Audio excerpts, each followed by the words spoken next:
नमस्कार और स्वागत है आपका राजनीति की सबसे बड़ी हलचल पर। आज हम आपको दक्षिणी भारत के एक ऐसे राजनीतिक घटनाक्रम के बारे में बताने जा रहे हैं जिसने पूरे केरल की राजनीति को हिलाकर रख दिया है। केरल के गढ़ में वाम मोर्चे एलडीएफ को एक बड़ा झटका लगा। वहीं भारतीय जनता पार्टी ने राज्य में अपनी सबसे बड़ी राजनीतिक सेंधमारी करते हुए इतिहास रच दिया।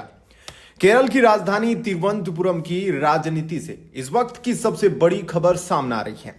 स्थानीय निकाय चुनावों के नतीजों में भारतीय जनता पार्टी ने वो कर दिखाया है जिसकी कल्पना भी किसी ने नहीं की थी। बीजेपी ने तिरुवनंतपुरम नगर निगम में एक ऐतिहासिक और निर्णायक जीत दर्ज करते हुए वाम लोकतांत्रिक मोर्चे से सत्ता छीन ली है। यह जीत क्यों ऐतिहासिक है? क्योंकि यह वही निगम है जिस पर एलडीएफ पिछले 4 दशकों से अधिक समय तक लगातार काबिज रहा था।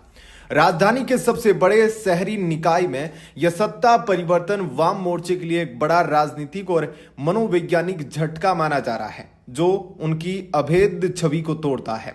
तिरुवनंतपुरम नगर निगम की यह जीत सिर्फ एक स्थानीय चुनाव परिणाम नहीं है, यह केरल की राजनीति में वॉटरशेड मोमेंट साबित हो सकता है। तिरुवनंतपुरम न सिर्फ केरल की प्रशासनिक राजधानी है बल्कि राजनीतिक दृष्टि से भी यह एक बेहद संवेदनशील और अहम क्षेत्र माना जाता है। यह लोकसभा सीट कांग्रेस के दिग्गज नेता और पूर्व केंद्रीय मंत्री शशि थरूर का गढ़ है जो यहां से लगातार 4 बार सांसद चुने जा चुके हैं। यह क्षेत्र लंबे समय से कांग्रेस के नेतृत्व वाले यूडीएफ और वाम मोर्चे के नेतृत्व वाले एलडीएफ के प्रभाव वाला माना जाता रहा है। ऐसे में निगम में बीजेपी की जीत ने राज्य की पारंपरिक एलडीएफ बनाम यूडीएफ की राजनीतिक धुरी को चुनौती दी है और नए समीकरणों को जन्म दिया है। राजनीतिक विश्लेषकों का मानना है कि यह जीत विधानसभा चुनावों में 2-3 सीटें जीतने से कहीं ज्यादा असरदार है। नगर निगम जैसे बड़े और प्रमुख शहरी निकाय में सत्ता हासिल करना यह स्पष्ट संकेत देता है कि शहरी मतदाता अब पारंपरिक राजनीतिक ध्रुवीकरण से हटकर एक मजबूत विकल्प की तलाश कर रहा है। स्थानीय चुनाव रुझानों से एक बात साफ उभर कर आई है, शहरी इलाकों में एलडीएफ के खिलाफ एक गहरी नाराजगी उभरी है। प्रशासनिक सुस्ती, शहरी बुनियादी ढांचे के विकास में कमी, पारदर्शिता की कमी और स्थानीय स्तर के मुद्दों को लेकर मतदाताओं का असंतोष नगर निगम चुनावों में खुलकर सामने आया। तिरुवनंतपुरम जैसे एलडीएफ के दशकों पुराने मजबूत गढ़ में यह करारी हार वाम मोर्चे की रणनीति और शासन के तरीके पर गंभीर सवाल खड़े करती है। मतदाताओं ने विकास और सुशासन के नए वादों पर भरोसा जताया है।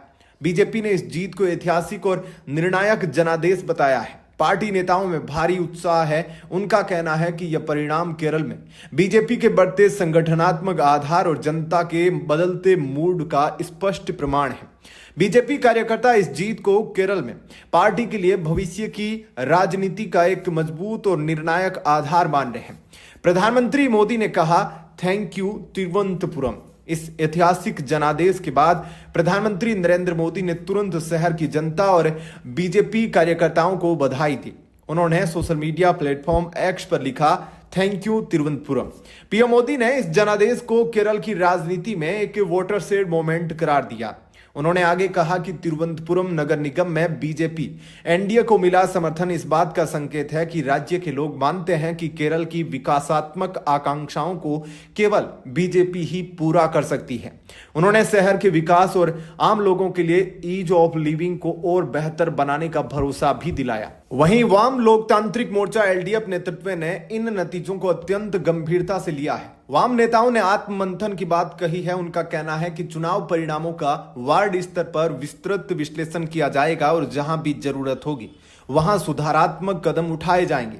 यह हार स्पष्ट रूप से एलडीएफ को अपनी शहरी रणनीति पर पुनर्विचार करने के लिए मजबूर करेगी। यह स्पष्ट है कि तिरुवनंतपुरम की यह जीत अब सिर्फ एक स्थानीय जीत नहीं रही बल्कि यह केरल की भावी राजनीति की दिशा तय करने वाली घटना बन गई है। क्या यह केरल में बीजेपी के लिए प्रवेश द्वार खोलने वाला पहला कदम है और क्या एलडीएफ यूडीएफ का पारंपरिक द्वंद्व अब एक त्रिकोणीय मुकाबले में बदल जाएगा? आपके क्या विचार हैं, हमें कमेंट बॉक्स में जरूर बताएं। इस बड़ी खबर पर हम लगातार नजर बनाए रखेंगे तो इसलिए चैनल को भी सब्सक्राइब जरूर कर लीजिएगा। धन्यवाद।